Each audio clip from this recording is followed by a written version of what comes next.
camera that once stood here is gone. All that's left is this pole across the street, another one taken down as well. A criminal justice expert tells me this could be a sign of the growing public unease with this type of video surveillance.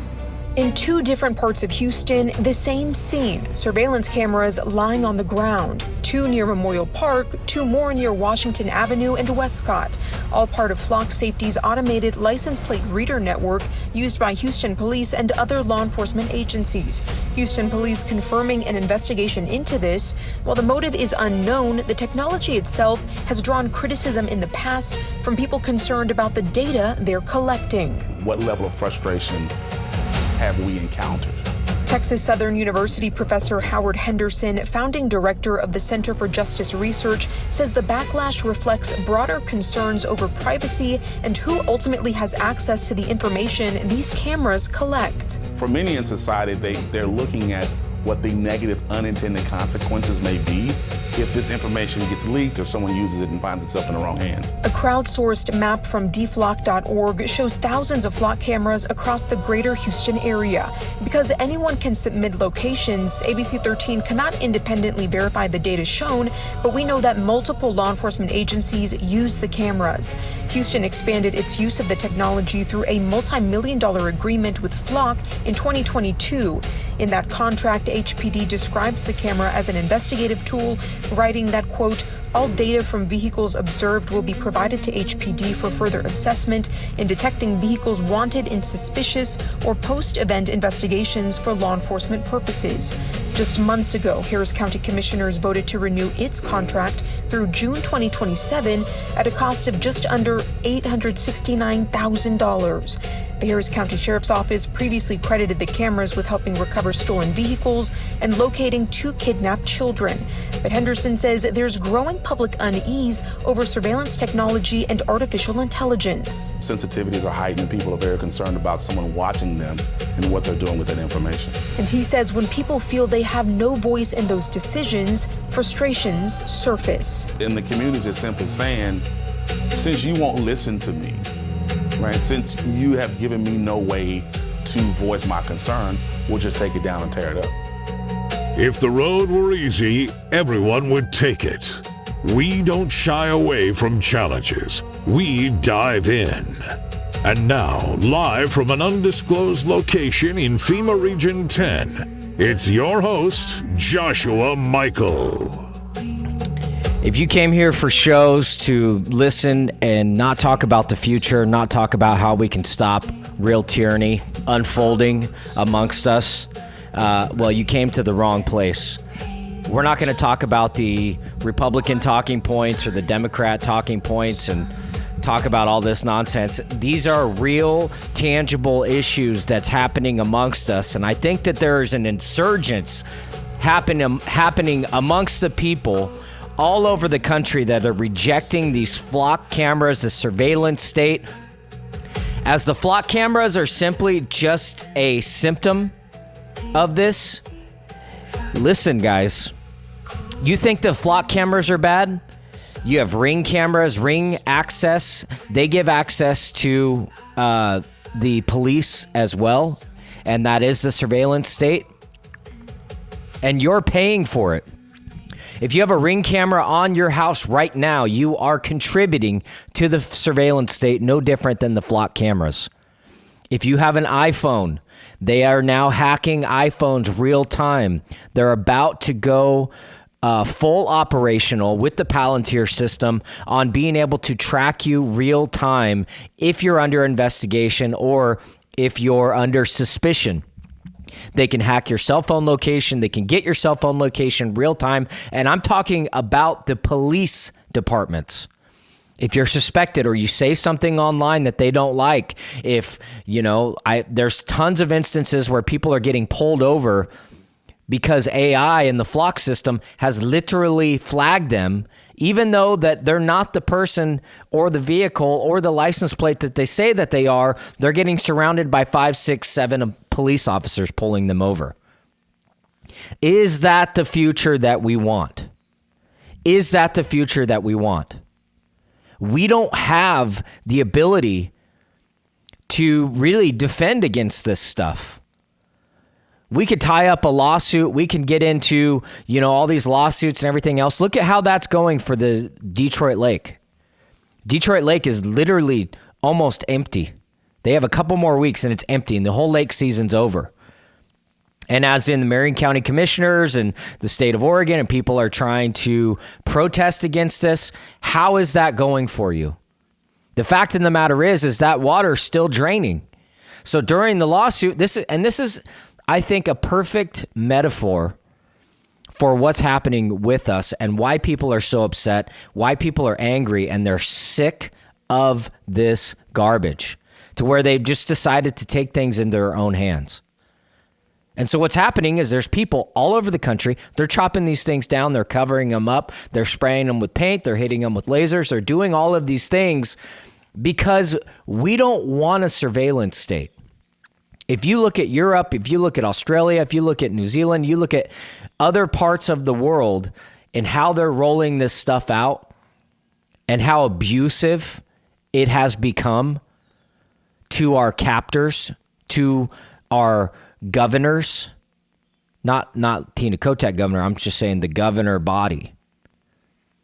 It's all abuse. And once you digitize everything, as we know, even the Oregon DMV, they can't even keep their records secure.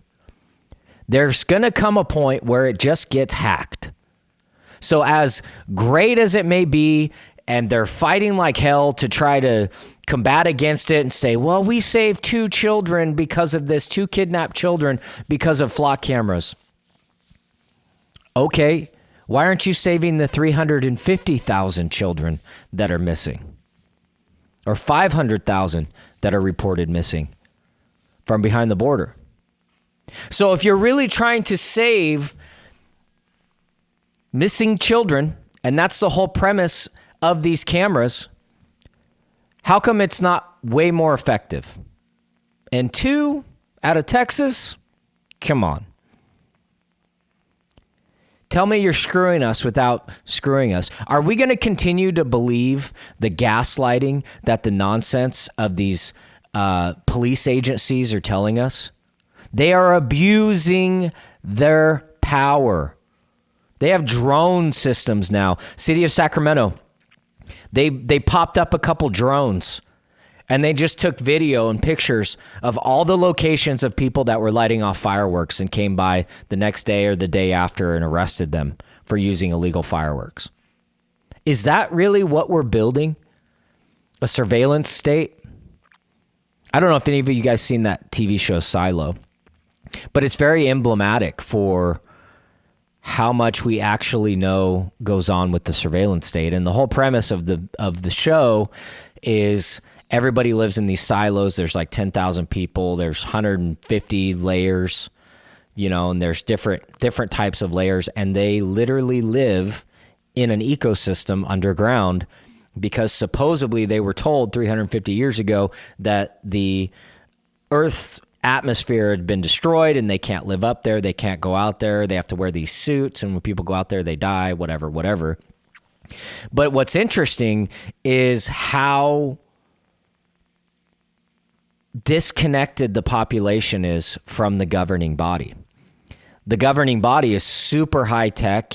There's hidden cameras all over the entire silo, and they're being manipulated. They can't even have magnifying glasses.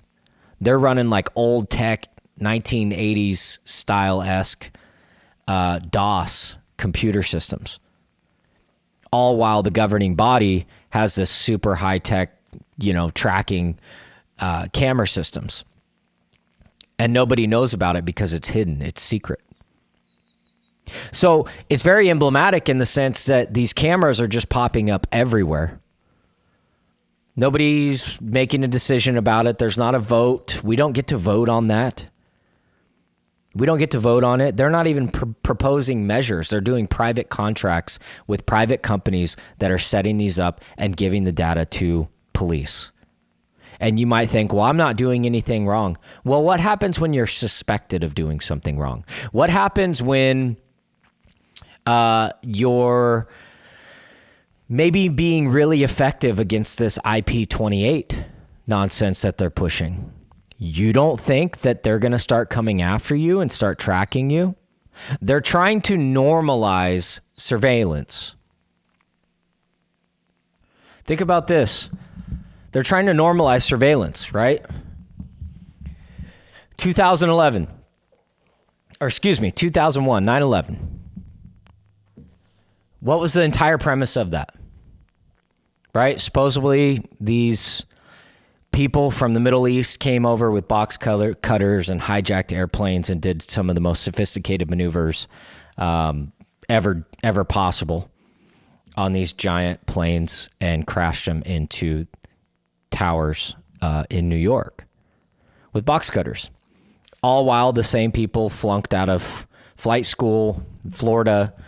They were probably the lowest in their class, and they did some of the most sophisticated maneuvers ever done. But what came out of that? Department of Homeland Security. They set up the super state, Department of Homeland Security. They created all this terrorist watch list stuff. It's for our protection and everything else. Then Obama gets in 2008, 2009. And in 2011, he legalizes domestic operations with the CIA. And in 2020, that entire infrastructure that took 20 years to set up, that we've been putting on other countries and putting under other countries, suddenly got turned against us and our population. And if you remember Operation Jade Helm, in 2015, they did this in Texas. They were doing real-time urban warfare drills in the military, live in the cities, using systems like these flock cameras, like Palantir, and the entire infrastructure of them using multi-dimensional surveillance systems given directly to the soldiers in real time in tracking and tracing people. Now, why would they do that? When we were fighting in the desert in these non-urban warfare situations, why are they training the military in those situations? Why are they even training for that if we had nothing on the books, nothing in the future that would be required to have any type of that training? Speculation was, allegedly, they were training to do that in the United States. And I still think that they are. And I still think that they're moving forward. This is why the data centers going up is very questionable. Why are they pushing so hard for these data centers? And now all of a sudden these cameras are coming up. Soon they won't be cameras. They're going to be drones. There'll just be a swarm of drones around everywhere all the time, utilizing the same information that these flock cameras are doing. And you guys aren't going to be able to cut those ones down. So that's where all of this is going. And I'm going to be honest, I don't see, as this is a great thing. I think that is great. I'm not recommending doing it, but I understand why people are. I do think that this is a good move. However, where does it go? Where does it lead to?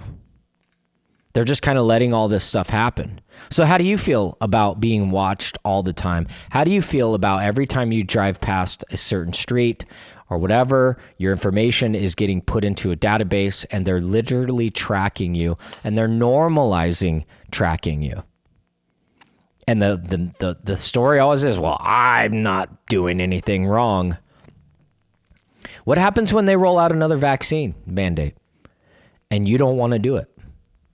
You would then be deemed an enemy of the state. You then become an enemy of the state and the entire surveillance system gets put on you. They've tracked every location you've gone to for the past 15 years. They have a database. So you won't be able to do any of that anywhere you've ever been with your phone. You won't be able to have a license plate. What are you going to do? They'll seize your bank accounts. They'll do all this. Then what are you going to do? You then become an enemy of the state. And they'll have the infrastructure to track and control you. Is that the United States of America? 250 years, and this is what we've become? Where's the American spirit? Where's the fight? Because we sure are not getting it from our elected officials. They're not talking about this at all. We'll be right back.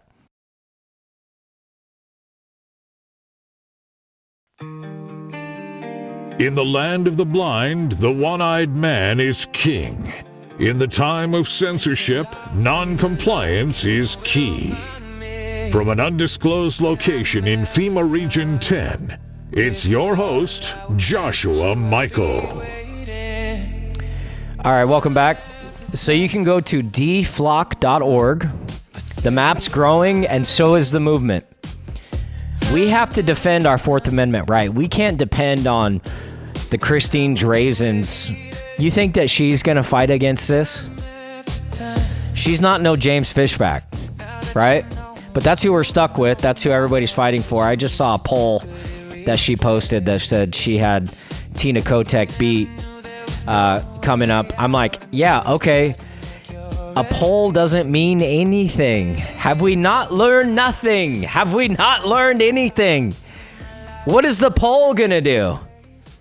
Until you fix the election systems, the polls don't mean crap. Are we seriously gonna be just, oh yeah, the polls? Why is nobody fixing the election system? And then Dr. Frank comes and gives these phenomenal presentations. He's got a pathway. County by county by county by county, we can take our election systems back. But nobody shows up. Nobody shows up. What are we actually doing? Marion County had this grandiose idea. All these people got together and they're like, okay, we're going to do this. We're going to do that. And then it took like 2 months. And I was getting email here and there, and they're diverting the entire premise, overcomplicating it. Nothing's getting done. It's not happening. I could probably do what Dr. Frank was suggesting in about 2 weeks by myself. All 5 positions that he was recommending. And so everybody, I don't know. It's just, but it's happening. There is a movement. But here's the thing. If we don't get off our butts right now and do something, this surveillance state is already here. It just hasn't been officially rolled out yet, and there hasn't been enough people that have spoken out against it. It's already here. It's already here. The flock cameras is simply just a node or a vessel. But there's surveillance all over. Are you going to get rid of your iPhone? I know we've talked about the unplugged phone. How many of you have gotten an unplugged phone? You go to unplugged.com or unplugged.org and get a phone that does not track you. A phone that does not give the government access to you. Then you can get even further and go into these mesh networks, these private mesh networks that people are starting to set up everywhere. And you can create nodes in which you don't have a cell phone bill. You don't have a private carrier. You don't have a carrier. It's an open messaging system that is peer-to-peer. So are you guys doing that? The fact is the majority doesn't know. They don't care. They've given up. They become non-affiliated voters.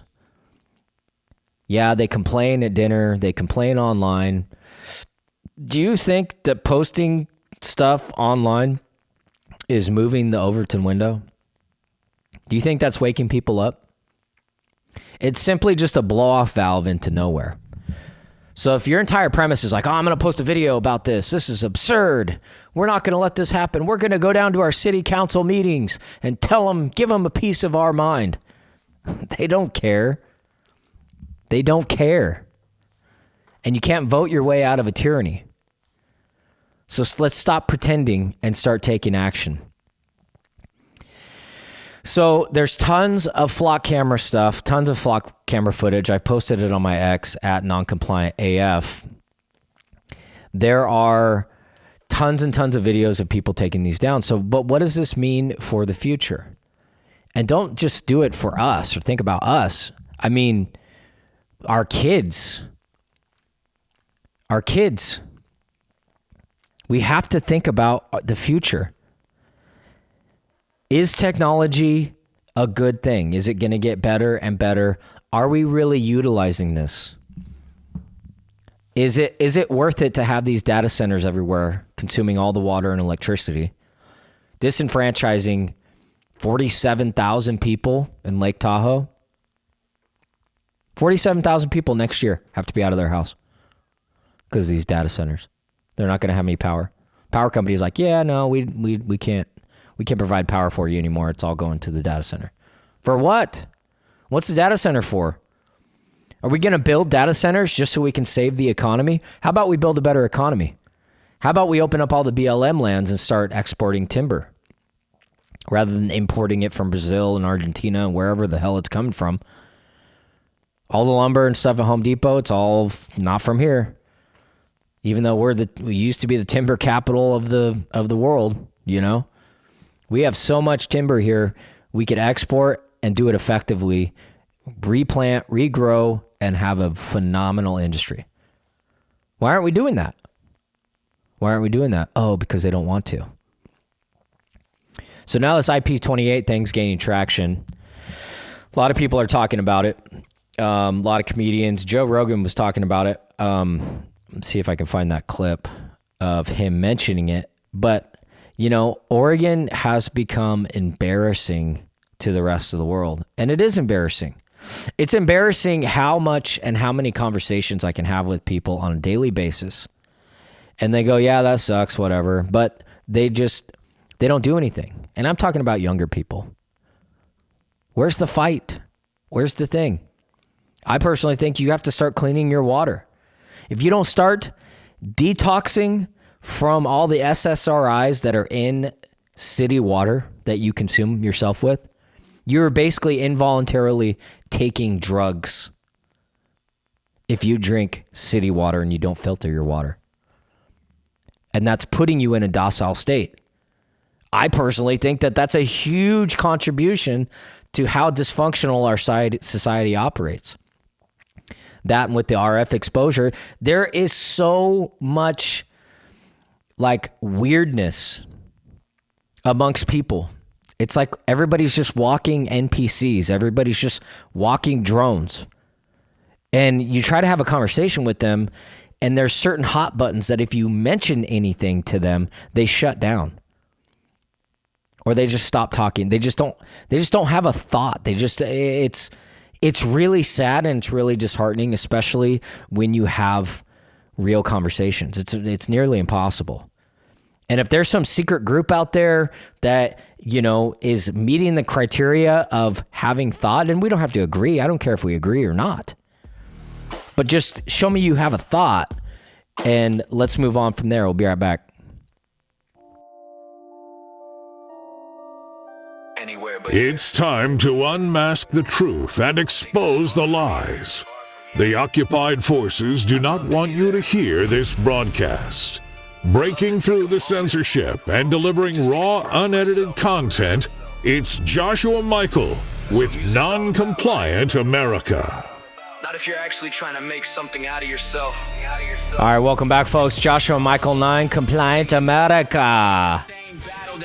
Are we living in the same America that we grew up in? Are we living in the same America? Is this even America anymore? That's a good question. That's a good question. I want to talk about this article. So as you know, I had Jonathan Lockwood on, a few months back. But now he has been attacked by OPB and the Oregonian.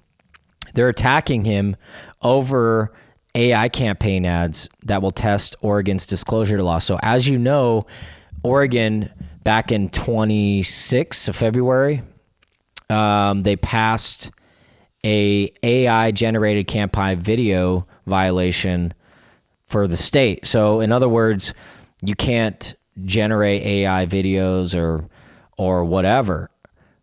But Oregon is a pro-AI state. It's a pro-data center state. Of course this is going to happen. And this isn't just the beginning of this, but where do they have the jurisdiction? Because think about this. If AI is creating a video, where does the liability goes? And how are they going to prove that Jonathan even created the video? I personally know that he did not create the video. So how are they going to prove that just because somebody reposts a video that was hilarious, by the way? What? So we can't use AI videos in campaign, even though it's being used all over the world. So they're calling him a political bomb thrower. It's basically just a hit piece to try to create lawfare. Completely ridiculous. It violates his Fourth Amendment right. I mean, he has freedom of speech. You have rights to criticize people. And he wasn't even criticizing his opponent, Patty Adair. He was criticizing Janelle Bynum, whom he was not running against. He wasn't running against her. He was in the primary. So OPB's done a hit piece. I imagine this is probably going to get picked up because Jonathan's a badass and he speaks his mind. He doesn't fall into the traditional political class, and that's why they did everything to try to keep him out of Congress. But again, it's like, okay, what does Oregon want? You guys kind of get what you deserve. You kind of get what you deserve. When you don't like hard-hitting, cutthroat people, that's a necessity in this political space, and you want some milquetoast, glad-handing, person that just kind of goes with the flow and doesn't make waves or anything else. You guys, we are in a battle. We are in a war for the future. And if you keep compromising, you will continually lose, and they will keep taking and taking and taking and taking, just like they're trying to do with IP28. Just like they're trying to do with IP28. The fact that they even got traction with that and they got that on the ballot, that's a sign. That's a sign. Hey, we are in a bad state. We got a bunch of DSA people that are popping up and starting to gain traction. They are uncloaking the socialism and moving it into communism. Socialism is simply just communism. It's 1 degree away. It can very easily shift into that. So if we're allowing them to set up all these cameras and not doing anything about it, if we're allowing them to track and control and not taking precautions with the phone carriers that we use and speaking out against it and simply just disconnecting, if we're allowing them to put shut-off switches in our vehicles, why do they need to put shut-off switches in our vehicles and all vehicles being manufactured in 2027? Why would they need to do that? If you don't know, there's Agenda 2030. Agenda 2030 is right around the corner. Remember Klaus Schwab, you'll own nothing and be happy? That is the future that they're building.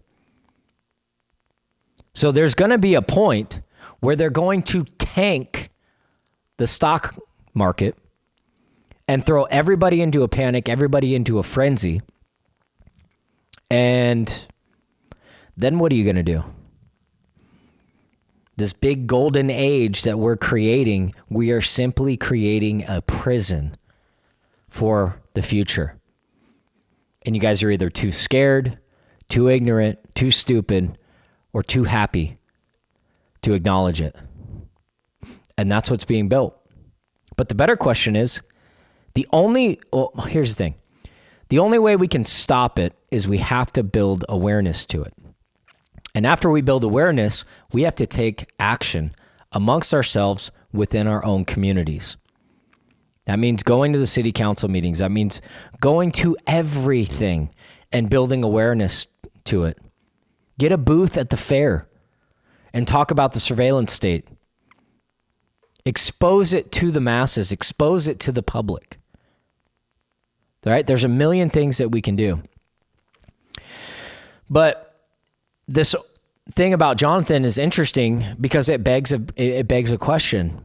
So it's okay for campaigns to use AI in robocalling and content creation, but not AI videos criticizing your opponent. Because I guarantee you, most of the media that you see out there in a lot of these campaigns, and I happen to know specifically, are using AI. Everybody's using AI. How are they going to stop it, and how are they going to regulate it? But again, this is just a ridiculous hit piece that they're trying to do, because I believe that Jonathan ran a phenomenal campaign. He's very effective, and he's surgical, and he also changes the window of conversation and the topic of conversation, and doesn't just have all these milquetoast left versus right talking points. He gets down to the root, and they're scared of him. So if I were Jonathan, I would know that this is flack, right? And as you know, when you have flack, you're over the target. He lost his primary. So why a month later, 2 months later, are they creating all these hit pieces? And there's probably going to be more, but it's a golden opportunity for Jonathan to counter all this and state, yeah, this brings up a really good point. We should ban all these data centers and talk about the things going on with the data centers and how things it is. I think it's a perfect opportunity to platform all of that, because that is a winning conversation. That is a unifying message. Most people do not want this. Most people do not want this. And there's little successes that are happening around the country with the data centers in stopping them, but it's not enough. We need more.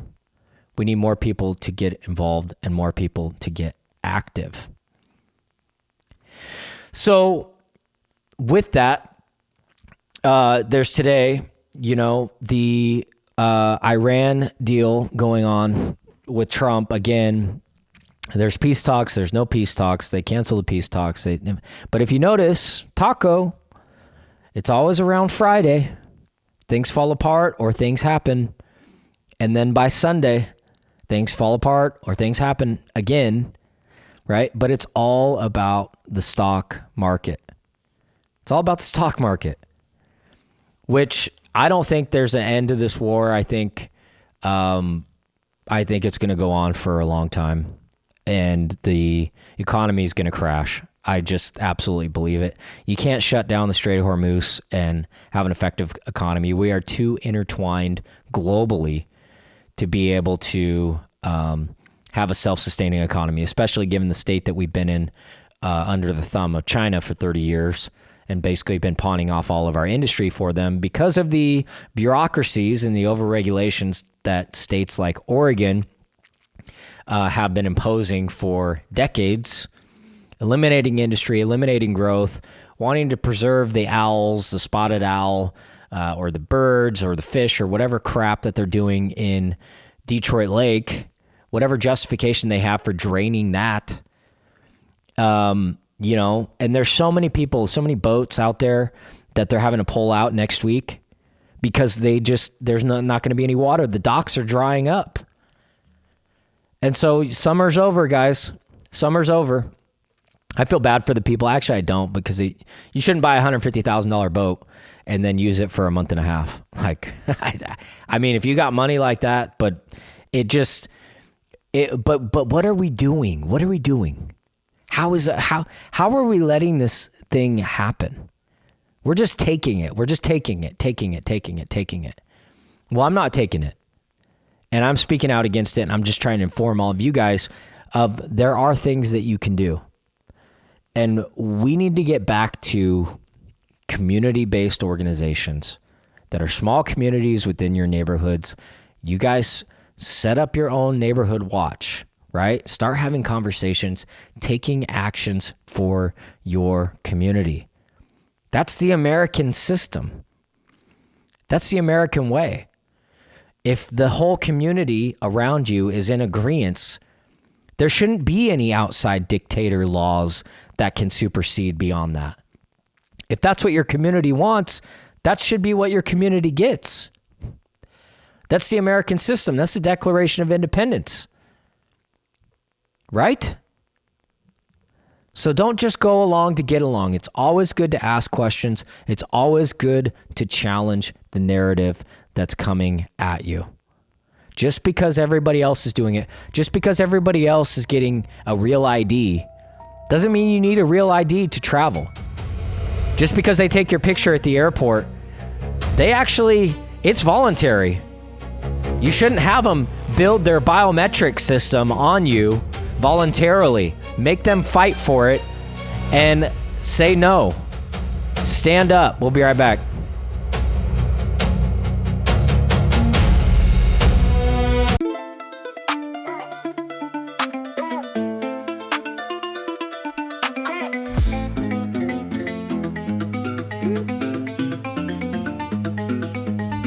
All right, welcome back. Fourth segment. Thank you guys for tuning in. Joshua Michael, Non-Compliant America. And we got all kinds of things going on this summer. So I'm going to be doing some concerts. So be on the lookout for that. We're doing some country concerts. I'm just trying to bring back, I think the future is going to be disconnecting from this nonsense, bring community back together and socializing.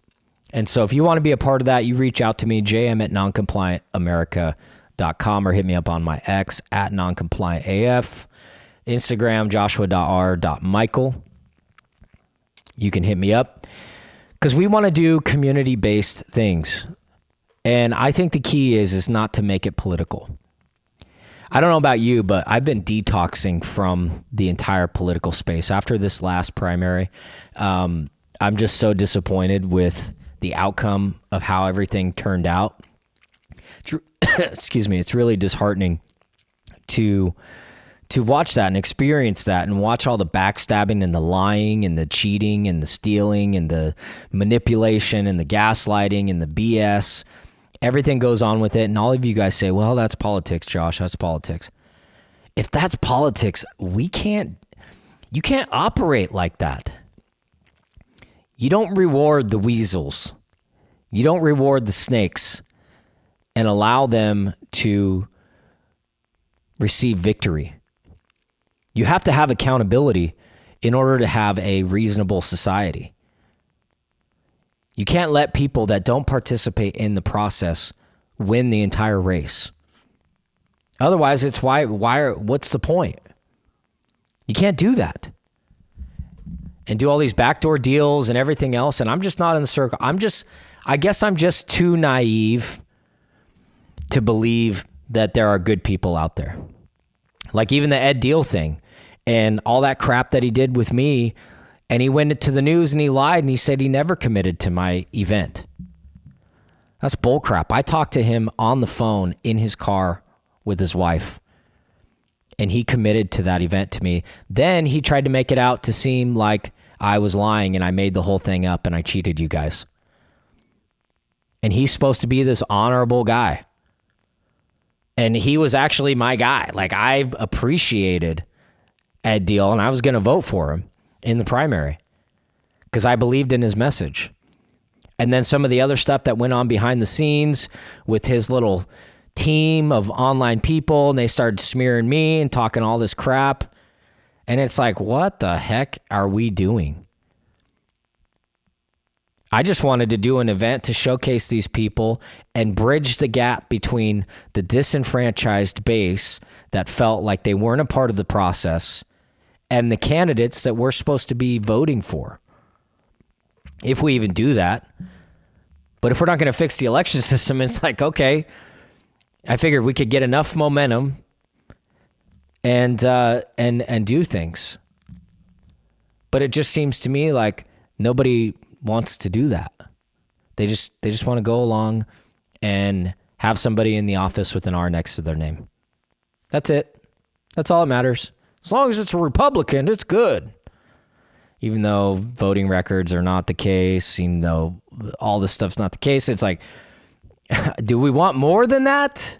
Like that's how we're supposed to be engaging into our communities and make our communities better, is get people that represent us, not represent the system, not compromise our defeat and destruction of the state. We need to restore and rebuild and create communities that we want. But I don't know. I guess I'm just old school and idealist. If if that's such a hard ask, then I guess that's just, that's just what we get. So there's tons of stuff, humanoid robots to perform surgeries, paving the way for human trials. Think about this. The surgeries were performed at the University of California in San Diego, and the findings published in a new article in the journal Nature. First procedure was performed by a humanoid robot with the assistance of a surgeon. The second was performed by 2 robots working together. And there's a video showing this as proof of concept.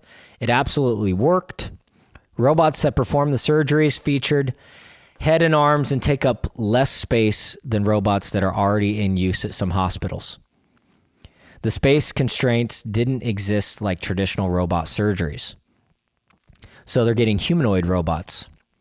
Interestingly enough, they're building a humanoid robot factory right in Salem. Did you know that? And they're projected to be producing 100 a day. 100 a day. So what is that? 365. Yeah, that's 100 a day. It's almost 40,000 a year. My math is right. I think it is. So where are they going to go? Are they going to export them to China? No, they're going to start incorporating them into stores. I imagine Home Depot will probably be out there soon, because they were one of the first people with self-checkout, and then they closed it because nobody was using it, and then they started creeping back in, and that's the whole premise of COVID, to introduce self-checkout, get people used to not engaging with people. And they started putting tablets in restaurants where you have a tablet to communicate your orders. If you go to that Bago Crab place, I think everything's digital there. Even the robot brings you your food. Which, if that's what you guys want, I mean, that's great. But they just want to isolate you, create some type of depression, and get you on some SSRI medication, and put you on government assistance, government programs. It's where you can't function, you can't operate, and you don't think. And you get in such a state where it's so hard to just say no. Say, no, I'm not going to do that. And yeah, living that life is harder, but it's not. It's way more fulfilling. And so you have more energy. You feel more awake and alert when you are in control of your life, which was the entire premise of the American system. So there's videos of this microsurgery. I should post it on my X. You guys can check it out. The robots could be one solution for persistent staffing shortages, allowing hospitals to perform significantly more procedures, saving lives. It's all about saving lives. Flock cameras are all about saving the children. Even though there's still hundreds of thousands of missing children out there everywhere, they're going to give you some isolated incidents to justify the PR campaign to show that it's good. Even though those systems can easily be hacked, even though we don't know who has access to these things, even though there's instances where people are showing, hey, this is supposed to be for traffic cameras, and it's pointed at a park. Why would you point a flock camera at a park if it was made for traffic? The equipment can also be used in and out of a way like rural hospitals where otherwise bulky equipment would be impractical or impossible to use. I believe that we've shown that this is possible to use humanoid robots in the operating room to do real procedures that can eventually save lives. Humanoid robots have begun to appear in a variety of settings, including factories, warehouses, even the battlefield. One major advantage is the fact that they do not require an environment to be radically redesigned to accommodate them. Recent Morgan Stanley report projects that China, the current leader in the field, will produce 446,000 humanoids annually by 2030, with full-size humanoids growing from 30% market share in 2026 to 70% by 2028. What are we building? What is the future that we're building? And there's also no guidelines in the development of this AI except for targeted things like what's happening with Jonathan Lockwood. I'm Joshua Michael, Noncompliant America. Thank you guys very much for listening, and we'll see you next week.